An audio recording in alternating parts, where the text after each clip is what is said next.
Well, I have the pleasure of introducing Jennifer Seagert to you guys. Jennifer has been at New Beginnings for over 12 years. She's been involved in our women's ministry, Bible studies, and other various events. She's married to Rory, sorry. I'm related to them. I should know how to say his name. And she's a homeschooling mom of 6 kids, ages 11 to 25.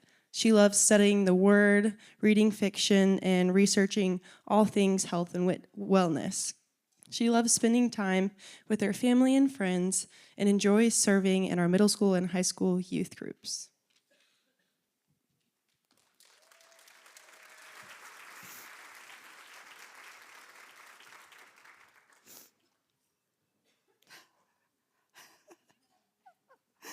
Oh, funny.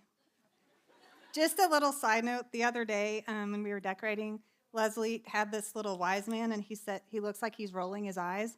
And I said, oh my gosh, that's so funny. I need that up there when I'm trying to get through this. And she put it up here, so I don't know if I want to laugh or cry. That's sweet.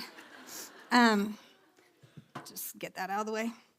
All right, so first off, I want to welcome everyone here and thank all of the ladies responsible for making this day the beautiful celebration and kickoff to the Christmas season that it is. For the past few years, my contribution to the tea was making the food. I didn't think there was a more daunting job to be had for the tea than cooking for 325 people, but there is. Somehow I found it this year.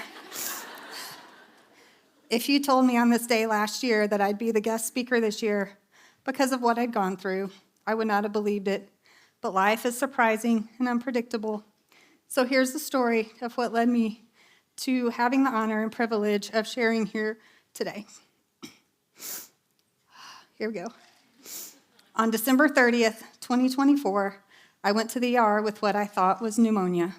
Within hours, after scans and lab work, I received news that no one ever wants to hear.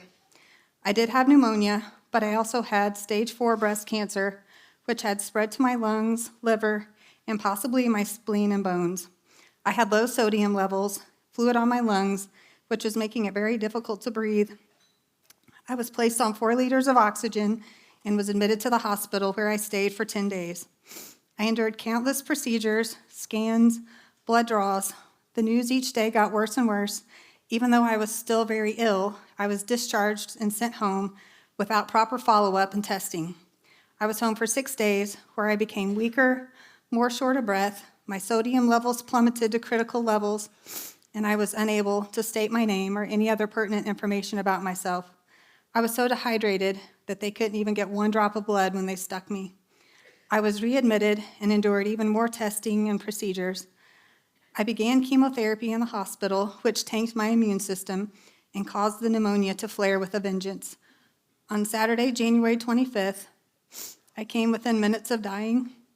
I went from talking with Rory, my husband, about what to have for lunch and watching a live stream of my boys playing basketball, to being unable to breathe, my oxygen saturation dropping, being sedated, intubated, and placed on a ventilator all within 15 minutes.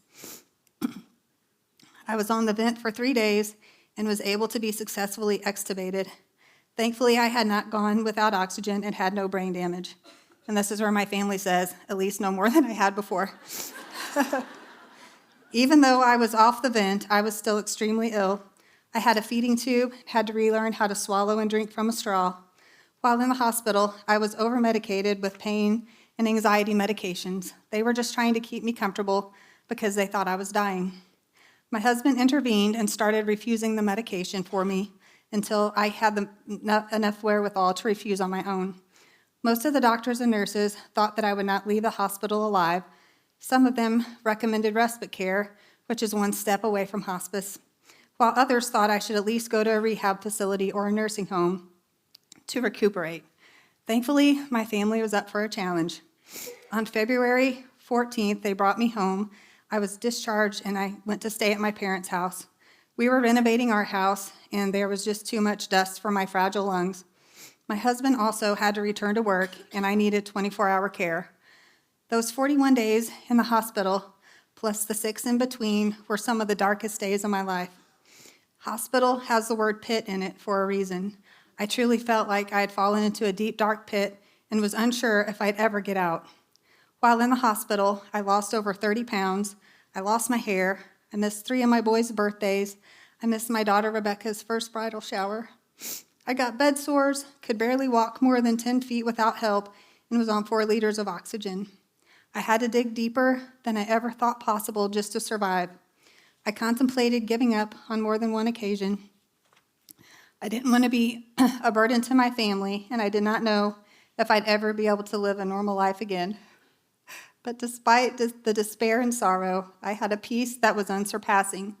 Early on, I surrendered the diagnosis and situation to God and just asked him to salvage any good and glory out of it that he could. In true God fashion, he showed up exceedingly abundantly more than I ever could have hoped or imagined. Every time things looked bleak, God provided just what we needed in that moment. We experienced so many things that are unexplainable apart from him.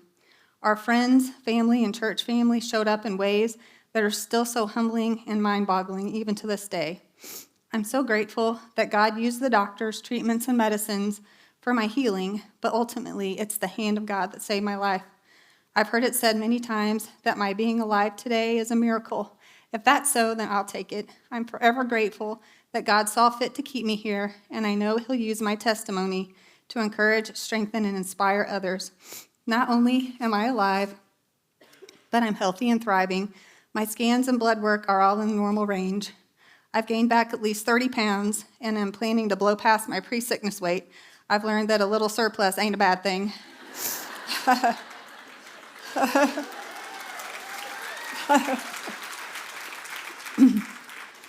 I've been given a second chance, and I'm not going to waste a minute of it.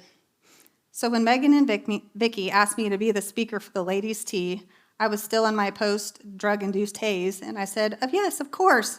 Whatever God wants me to do, I'll do it. But then reality set in, and I was a bit overwhelmed and intimidated. I'm not a natural public speaker, and I'm not a Bible teacher, so I figured God had another miracle cut out for him. Megan shared the verse and theme with me, and I loved it, but I had no idea at that time what God wanted me to say.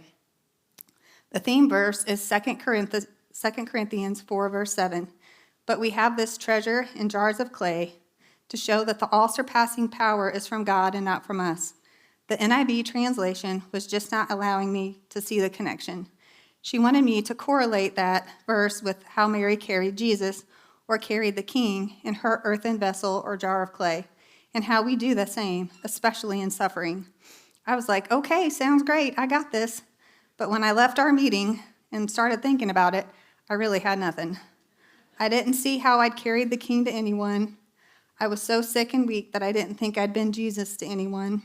At the time, I wasn't even able to be my normal role of Jennifer to anyone, but I could see clearly how people had carried Jesus to me. And this is where it's going to get rough. Sorry. We'll get through it, but this is hard. My husband, Rory, never left my side. He's not a medical person, but he really stepped up and did whatever he had to do. He'd been living out our wedding vows for the past 26 years, but marriage and sickness is much different than marriage and health. He had to bathe me, dress me, take me to the bathroom, and when it came time, he had to shave my head.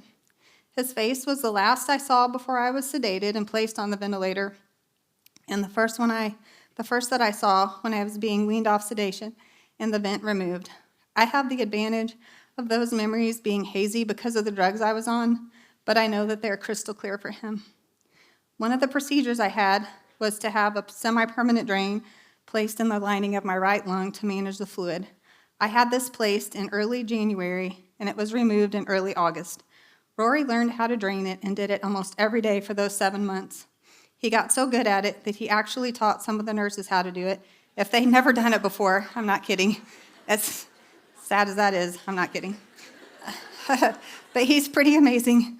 He also worked, took care of the kids, and participated in the home remodeling project once I was at my parents' house. Rory carried the king. My oldest son, Jacob, who's 25, was staying with me at my parents' house. Every morning, he would come down and check on me and see if I needed anything on his way out the door. He would say, "Love you, Mom. See you when I get home." If you need me to pick anything up, just let me know. He would then go to his full-time job. Then after that, he would go to our house and work for a few hours, then come back and sit with me for a bit before going to bed. Jacob didn't say a lot, but he was there carrying the king.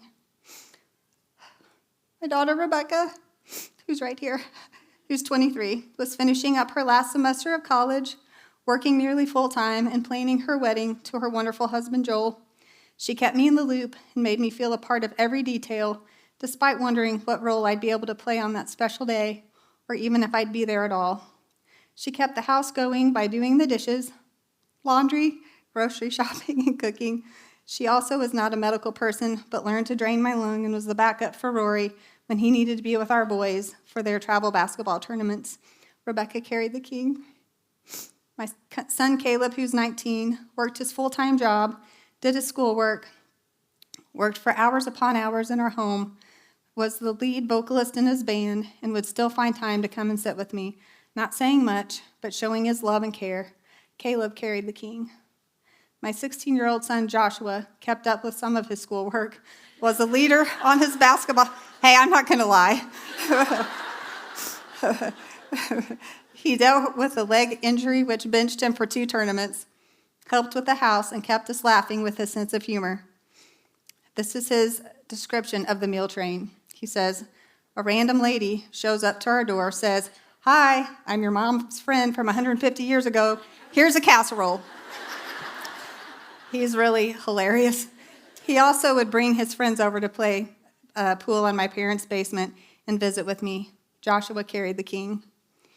My 13-year-old son, Nathan, kept up with some of his schoolwork, was a leader on his basketball team, helped Rebecca keep up with the housework, and amazed us with his upbeat, lighthearted view of our situation. Back in September, he had to write a paper about suffering based on a book in his literature class. I asked him how he felt about what we went through, and this was his answer. He said, "It really wasn't that bad. Other than the few times we thought you were dying, and you not being with us all the time, we got gift cards to eat out at places we don't normally get to eat. People at church gave us hugs and made us feel special. Yeah, I could go through it again if I had to." My first response was, "You cannot write in a paper about suffering that it really wasn't that bad and you got to eat out a lot." But then it hit me in hindsight. Why shouldn't we view it that way? It really wasn't that bad, and we could go through it again if we had to. I'm not quite there yet. It's too soon. But God has faithfully redeemed and softened so many of the harsh memories already, and I trust him to continue to do so. So yeah, my son Nathan carried the king. My daughter Hannah, who's 11, don't worry, she's the last. She is the baby of our 6. She stayed with me at my parents' house, kept me company, played games with me, worked out with me, pushed me to do more than I thought I could, got my medication for me, made sure my oxygen machine was plugged in, and the tubing was where I could reach it if I needed it. She also kept up with her math, and she slept right outside my room and was there if I needed her. Hannah carried the king. They all did. They all persevered, kept up with their own responsibilities very well, I might add, and they all came through it stronger than before. My parents opened their home without hesitation and took care of my every need, even though they're in their mid-70s. My mom cooked for me or bought food that sounded good, only for me to take 1 or 2 bites, push it away, and say, "I can't eat that." She helped me concoct healthy shake recipes, did my laundry, would check on me multiple times overnight, and still went to her job a few days a week. She visited the hospital daily and helped out with my kids when Rory was with me.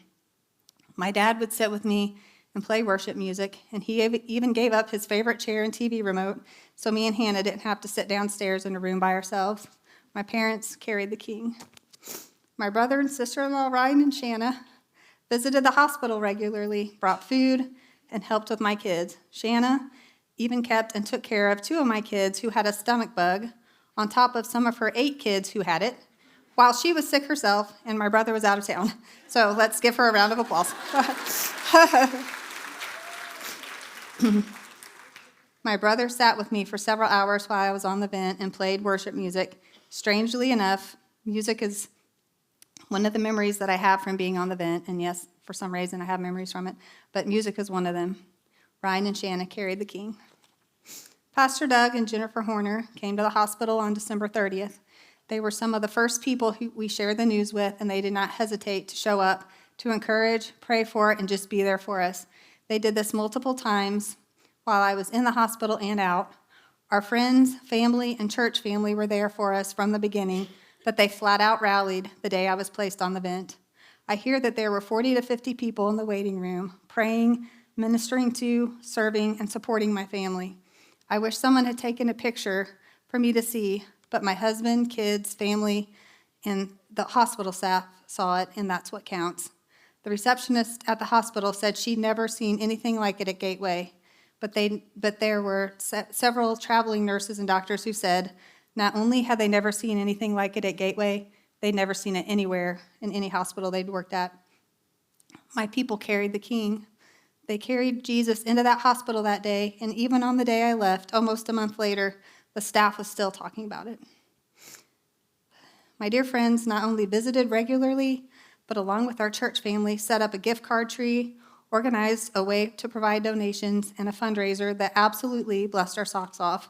Since I went into the hospital on December 30th, and we had not met our 2024 deductible, we had to pay all of that, and then turn around and do it again on January 1st. So they helped carry the financial load.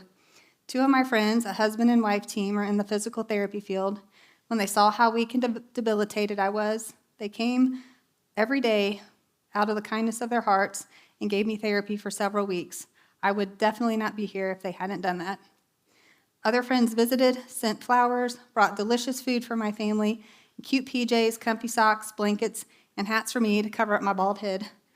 My homeschool co-op friends came, sang hymns, prayed over me, and served me communion. When they left that day, I felt like I'd had my feet washed by Jesus. Vicki Langner visited, kept me up to date on the women's Bible study lessons, and prayed over me. Megan Danks visited, provided much-needed encouragement, and would spend hours working just jigsaw puzzles with Hannah. The church elders gathered, anointed me with oil, and prayed prayers of healing and restoration over me and my family. A mom on our son's basketball team ordered hot pink shoelaces, and every boy on both teams wore them in my honor the week of nationals. There are so many people who loved on us and helped us. All of these people carried the king and carried him well. And finally to the place where God revealed to me how I carried the king through the season of suffering. I said earlier that the NIV translation didn't quite allow me to see the impact, but I happened upon the New Living Translation of this verse, and it really shed some light. I not only read 2 Corinthians 4, verse 7, but I read the whole chapter for context. Thank you, Doug and David Horner, for that idea. And I started to see the correlation. I'm going to read 2 Corinthians 4, verses 7 through 10, and then jump down to 16 through 18 in the New Living Translation. We now have this light shining in our hearts, but we ourselves are like fragile clay jars containing this great treasure. This makes it clear that our great power is from God, not from ourselves.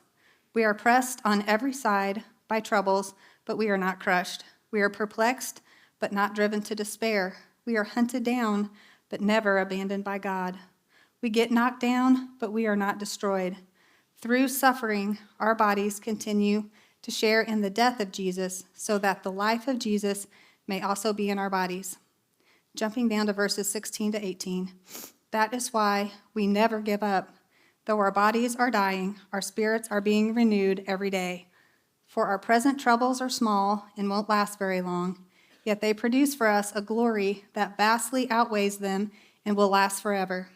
So we don't look at the troubles we can see now. Rather, we fix our gaze on things that cannot be seen.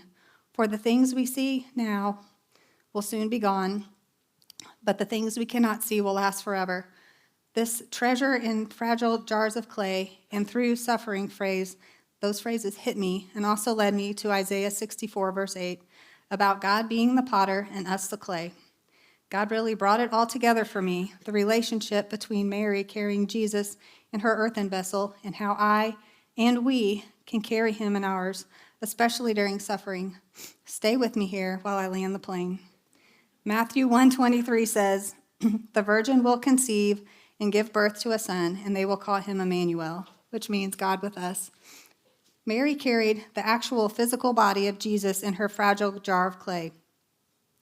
John 1:1-5 says, "In the beginning was the Word, and the Word was with God, and the Word was God. He was with God in the beginning. Through him all things were made. Without him nothing was made that has been made.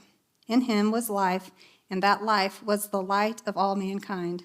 The light shines in the darkness, and the darkness has not overcome it." The word in those verses is capitalized and refers to Jesus.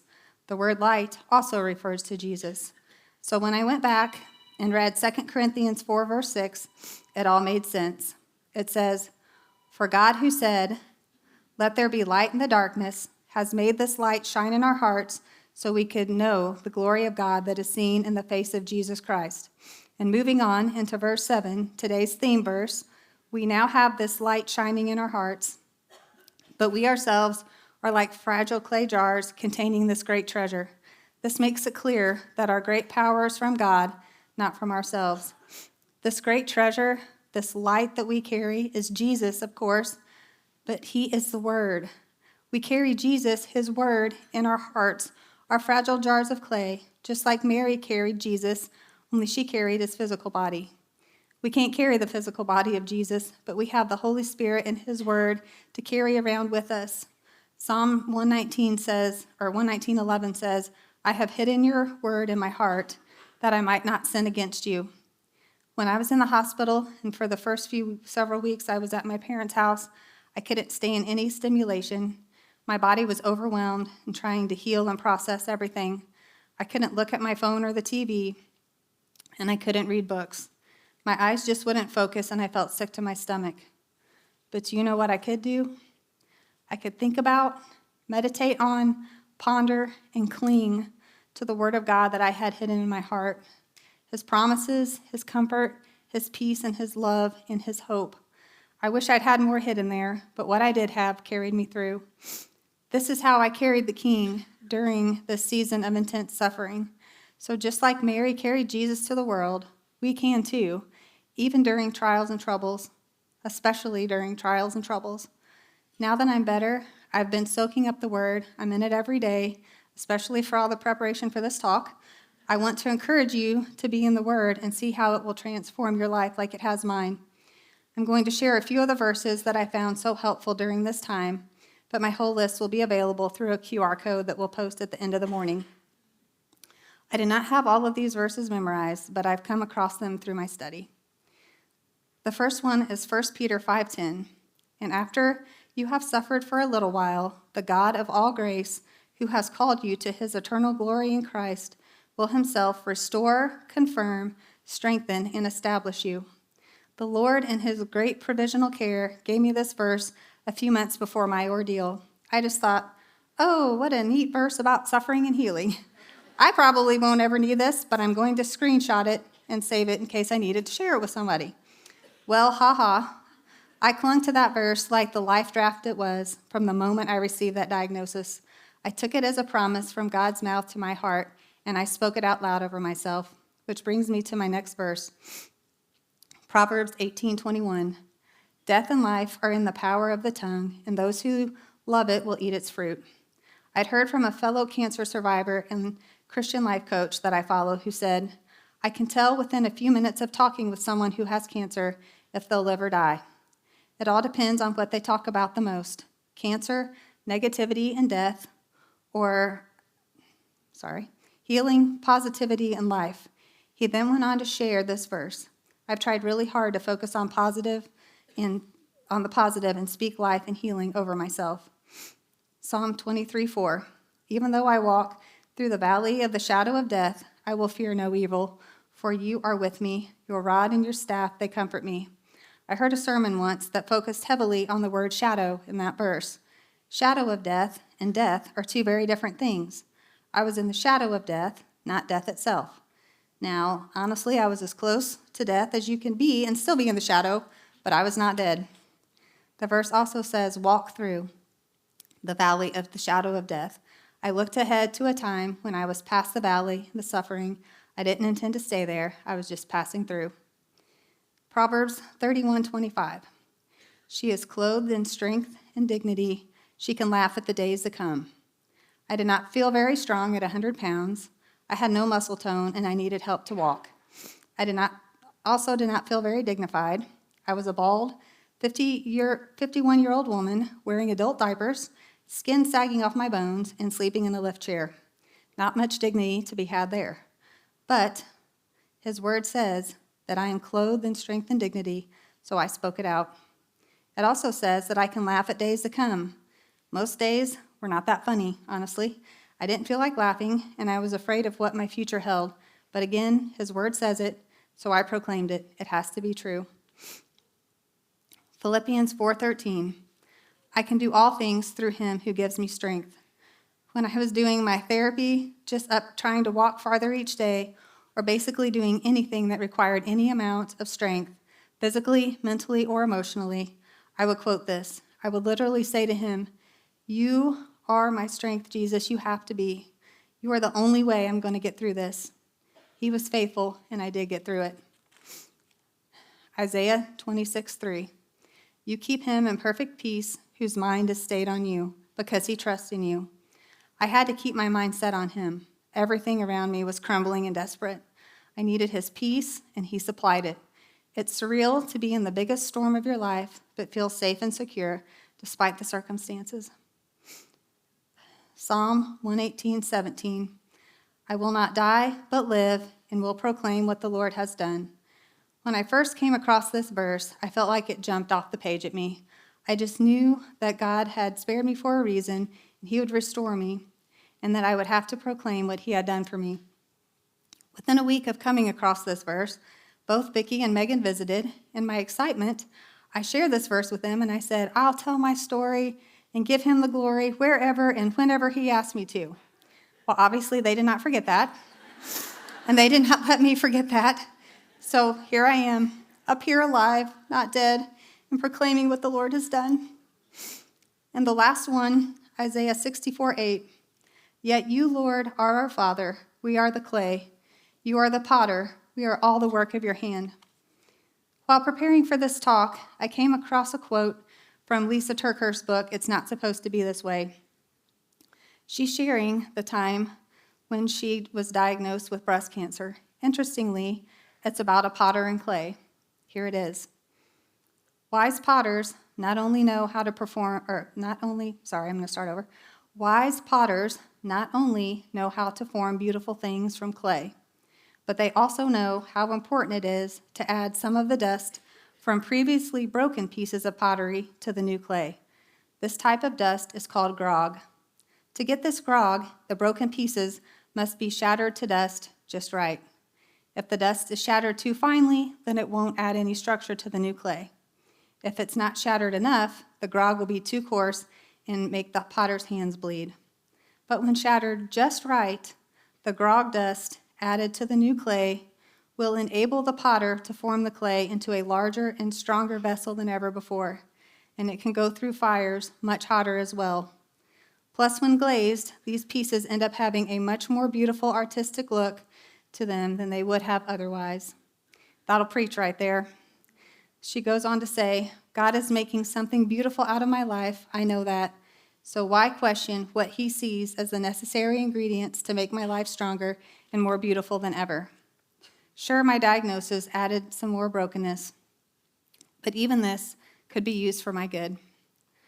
Our potter knows how to shatter us and put us back together just right in order to shape us into who he's made us to be.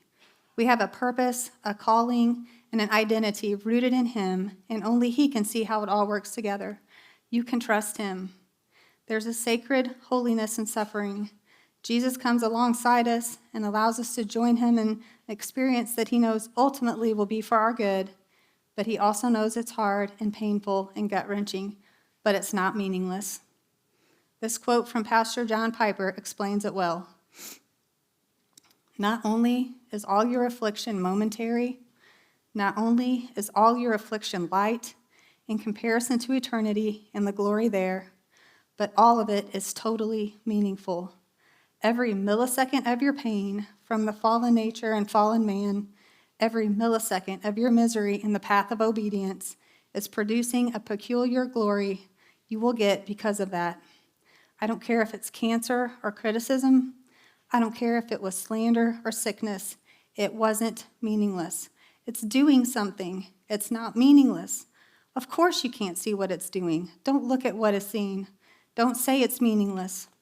It's not. It's working for you an eternal weight of glory. Therefore, do not lose heart, but take these truths and day by day, focus on them, preach them to yourself. Every morning, get alone with God and preach His word into your mind until your heart sings with confidence that you are new, that you are cared for. I've been thinking about if I choose to go through this whole ordeal again, knowing what I know now. That's a hard question. I hate what my family suffered even more than what I did. I hate that my husband had to bathe me, dress me, shave my head, and contemplate life without me. I hate that my kids had to see me so sick and weak and go to bed wondering if I'd be alive in the morning. I hate that my parents had to watch me, their child, suffer and almost die. I hate that my friends and family would visit, not knowing if it would be for the last time. But I love how close I felt to Him, how He was with me in the fire, how I learned to trust Him, and how I saw Him bring dead bones back to life. He performed a miracle that my husband, my kids, my family and friends, and I all got to witness firsthand. If I had not gone through the trial or the suffering, I would not have experienced any of that. It's a lesson that you'll not find on a mountaintop. You almost have to be in a valley or a pit to see it, to feel and experience God that intimately. There is a richness and depth to my relationship with Him now, and that of my family as well, that we just could not have gained any other way. The past year has been somewhat of a gift, a painful, refining, beautiful gift, where God allowed us to join Him in suffering and carry His light with us through the darkest time of our lives, so that by His unending grace, mercy, and love, we might find Him trustworthy and faithful. His word brought healing and restoration. He did it for us, and He'll do it for you too. So today, if you don't know that He's your Savior, please don't leave until you do. There's a meme going around that says, "Do I really need Jesus to go to heaven?" And the answer is, yes, you need Jesus just to go to Walmart. Well, I'm going to go out on a limb and say you need Him before your feet hit the floor in the morning, before the first cup of coffee, and definitely before you interact with literally any person in your household. So yes, you need Jesus to go to heaven. Surrender to Him and let Him in now. Jesus is the reason we're all here this morning. It's not the food, the music, the fellowship, or even me. It's about Jesus, because He humbled Himself and came to earth as a helpless baby in order to grow up, live a sinless life, and die on the cross as the ultimate sacrifice for our sin. But He didn't stop there. He overcame death 3 days later, and He did all of that because He loves us and has a better plan for us than anything we can imagine. And yes, I can still say that even after everything I've been through. Trust me, you will have trials in your life. You will experience seasons of suffering. The Bible tells us this. You are going to want and you are going to need Jesus to make it through. It was insanely difficult to go through this with Him, so I cannot imagine going through it without Him. If you feel led today to accept Him as your Savior, please talk to the person who brought you or anyone on the T-team. T-team people, raise your hands. We would love for you to know the peace, hope, and love that only He can provide. He truly is the best Christmas gift you'll ever receive. When I started praying about what God wanted to share through me this day, I felt like He had some type of writing or poem that He'd give me. I processed other difficult times of my life through poems and essays. He gave me the title and the last phrase, and that was it for months. A few weeks ago, I was talking to Him, and I was like, "You know, God, the tea is in less than a month, and you still haven't given me the poem or words that you want me to close with. I trust you, but if you could just help me wrap this up, that would be great." Do you know what He said? Well, He said nothing. I'm talking like silence and crickets, nothing. Then one morning, I was woken up around 5:45 by our precious old dog, Sadie, who needed to use the facilities. After I came back in, she was acting strangely, so I sat out in the family room with her. Our son, Caleb, loves having the Christmas tree up early, so he had put it up the weekend before. I was sitting in the darkness of the morning with nothing but the Christmas tree lights on. I was praying, and I felt like he said, "Get ready, we're writing this poem." I said, "Okay, God, I will put the pen to paper if you'll tell me what to write." Within an hour, the whole thing was written, and I haven't changed a word since. I hope this poem blesses you and brings encouragement and healing to you, as it has for me. And I hope I can make it through it. It's called The Blessing of Suffering. Sitting in the darkness, contemplating my plight, trying to decide if I should give up or fight. I feel his presence, hear his still small voice. Despite the depth of my sorrow, somehow I rejoice. It's the blessing of suffering. Beauty clashes with pain. Fear is overcome by peace, all because I whisper his name.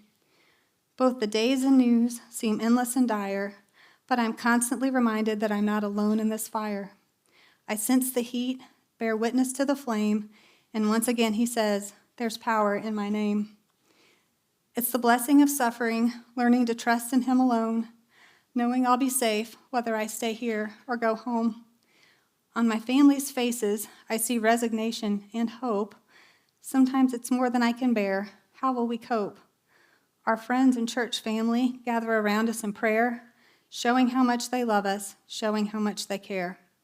It's the blessing of suffering, help to carry the load, for the burden is too heavy, too many obstacles in the road. The elders come near, anoint me with oil and pray. Never have I felt his presence like I did that day. It was beautiful and humbling, overwhelming and pure. My family and I received healing that day, of this I'm sure. It's the blessing of suffering where heaven and earth meet. Each providential touch feels like Jesus washing my feet. Sitting in the morning light, pondering how good he's been to me, meditating on his word, the darkness has no choice but to flee. I was shattered to pieces, but lovingly put back together. He's the potter and I'm the clay. There's no storm we can't weather. It's the blessing of suffering where his glory is revealed, where miracles really happen, and where bodies are healed. Slowly but surely, I'm being restored, not by my own strength, but by that of my Lord. Through the sickness and weakness, I was held in his hand. The security of my position leaves me awestruck. It's too grand. It's the blessing of suffering where we're slayed, and yet we sing. Beauty arises from ashes, and we carry the King.